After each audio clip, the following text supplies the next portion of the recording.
Pena y estructura social de Georg Rusche y Otto Kirchheimer, publicado en 1939, es una obra fundamental en la sociología del castigo. El libro ofrece un análisis marxista sobre cómo los sistemas punitivos están moldeados por las estructuras económicas y sociales. Rush y Kirchheimer sostienen que las políticas penales no son simplemente una respuesta al crimen, sino que están profundamente entrelazadas con fuerzas socioeconómicas más amplias, especialmente con las necesidades del mercado laboral y el interés de la clase dominante en mantener el orden social. Esta obra innovadora conecta la criminología, la sociología y el materialismo histórico, revelando cómo el castigo funciona como un instrumento de control de clases. Contexto histórico. El libro fue escrito en un contexto de ascenso del fascismo en Europa, la Gran Depresión económica de los años 30 y la intensificación del poder estatal. Rush y Kirchheimer buscaban comprender cómo los sistemas punitivos se adaptan a los cambios económicos y políticos. Basándose en datos históricos, examinaron los cambios en las políticas penales desde la Edad Media hasta principios del siglo XX. Su trabajo desafía las teorías clásicas del castigo, que se centran únicamente en la disuasión, la retribución o la rehabilitación. En su lugar, enfatizan las condiciones materiales de la sociedad como el principal determinante de las prácticas penales. Marco teórico. Rush y Kirchheimer adoptan una perspectiva marxista, argumentando que el castigo debe analizarse en relación con el modo de producción y la estructura de las relaciones sociales. Sostienen que los sistemas penales no son neutrales, sino que cumplen funciones económicas y políticas. La función principal del castigo, afirman, es asegurar la fuerza laboral requerida por el sistema económico dominante. En las sociedades feudales, por ejemplo, el castigo era a menudo brutal y público, sirviendo para reforzar el poder de la élite dominante y disuadir la rebelión. Con el ascenso del capitalismo, los sistemas penales cambiaron hacia el encarcelamiento, reflejando la necesidad de disciplinar y regular una fuerza laboral libre. Bajo el capitalismo, la prisión se convirtió en una institución diseñada no solo para castigar, sino también para inculcar disciplina laboral y obediencia entre la clase trabajadora. Temas clave. 1. Determinismo económico en los sistemas penales. Rusche y Kirchheimer argumentan que las prácticas penales no pueden separarse de las condiciones económicas. Durante periodos de escasez de mano de obra, los castigos tienden a ser duros, con trabajo forzado y condiciones brutales diseñadas para maximizar la productividad. Por el contrario, cuando la mano de obra es abundante, el encarcelamiento se vuelve más común, sirviendo para eliminar a los trabajadores excedentes y prevenir el descontento social. 2. El castigo como herramienta de control de clase. Los autores destacan el papel del castigo en el mantenimiento de las jerarquías sociales. Los sistemas penales no se aplican de manera uniforme en toda la sociedad, sino que afectan desproporcionadamente a los pobres y marginados. Por ejemplo, las leyes contra la vagancia en la Inglaterra industrial criminalizaban la pobreza y el desempleo, asegurando que la fuerza laboral permaneciera disciplinada y disponible para la explotación.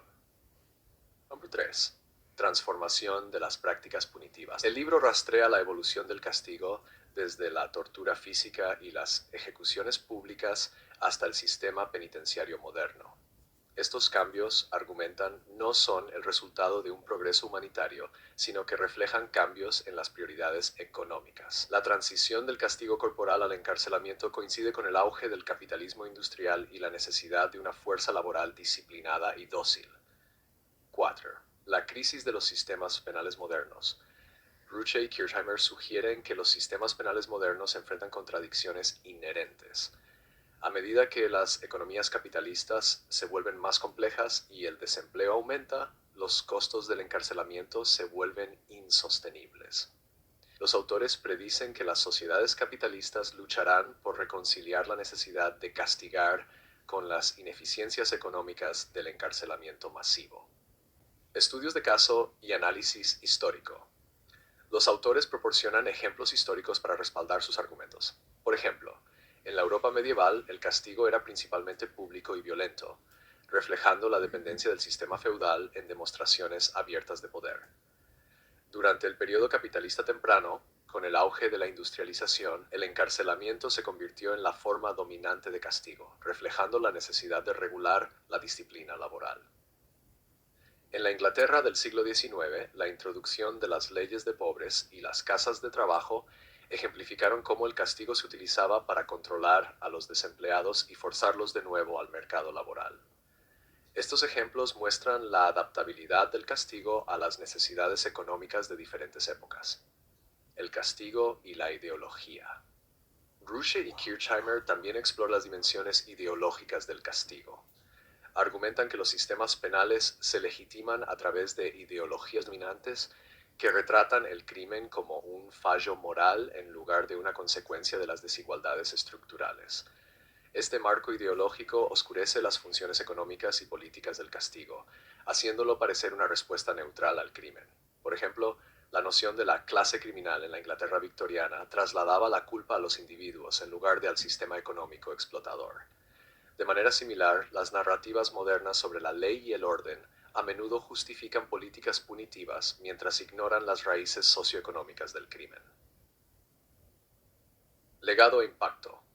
Pena y estructura social ha tenido una profunda influencia en la criminología crítica, la sociología y la penología. El libro sentó las bases para académicos posteriores como Michel Foucault, David Garland y Loic Wacquant, quienes profundizaron en la relación entre el castigo, el poder y el control social. El texto sigue siendo relevante en los debates contemporáneos sobre el encarcelamiento masivo, las disparidades raciales en la justicia penal y la privatización de las prisiones. Críticas y limitaciones. Aunque la obra es altamente influyente, no está exenta de críticas. Algunos académicos argumentan que Rush y Kirchheimer sobreestiman los factores económicos a expensas de las explicaciones culturales, psicológicas y políticas. Otros sugieren que su análisis carece de atención al género y la raza, que desempeñan un papel crucial en los sistemas penales modernos. Además, la naturaleza determinista de su argumento ha sido cuestionada. Aunque los factores económicos son cruciales, no explican completamente las complejidades de las políticas penales. Relevancia actual. En el siglo XXI, las ideas de pena y estructura social siguen vigentes.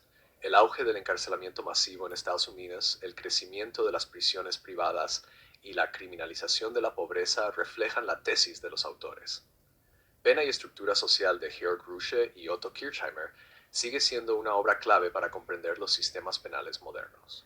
Al situar las prácticas punitivas dentro de las estructuras económicas y sociales, los autores desafían las interpretaciones convencionales del castigo como una simple respuesta al crimen.